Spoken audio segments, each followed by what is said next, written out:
Rahimova Dilara, Arif qızı. Bugün sizə şifahi xalq yaradıcılığından bir neçə testi təqdim edəcəm. Onlardan biri 10-cu testdir. Bu tipli testlərin sizin qarşınıza çıxmağını istəyirsinizsə kanalımıza abunə olun və orada zəng düyməsini basaraq, yəni bu türlü testlər kanalımıza yerləşdirildiyi zaman sizə xəbər düyməsi gəlsin və yaxud da xəbər zəngi gəlsin. Klasteri tamamlayan fikirləri seçin. Nağıllar mövzu məzmunu etibarilə əsasən 3 yerə bölünürlər. Yalnız nəsrlə olurlar və üçüncünü tapacağıq görək. Üçüncü 2 dənə olmalıdır. Yəni bir mətndə 2 forma olacaqdır.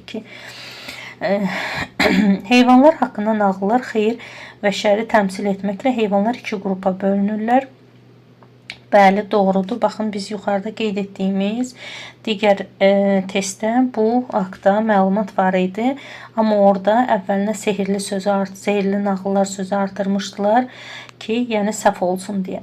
Deməli, heyvanlar haqqında nağıllar xeyir və şəri təmsil etməklə 2 yerə bölünürlər. Yəni heyvanlar 2 qrupa bölünürlər. İkinci, sehirli nağıllar qəhrəmanın zülmkar, deməli bu doğrudur.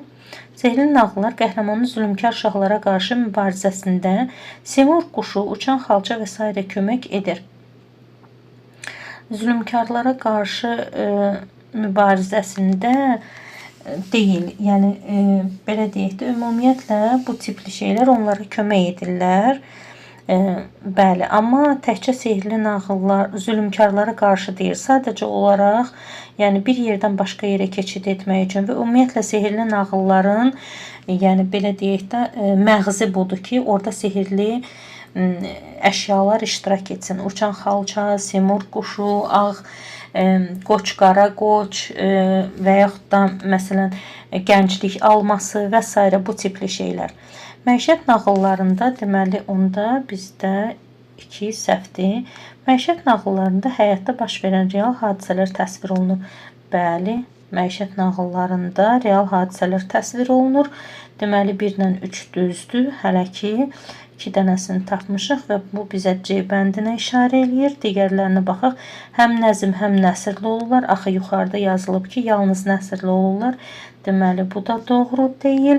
Digər epik janrlarda fərqli olaraq məzmun və formaları tək variantlı olur. Xeyr, məzmun və formaları tək variantlı olmur. Çünki bu şifahi xalq yaradıcılığındadır və dildən dilə keçibdir.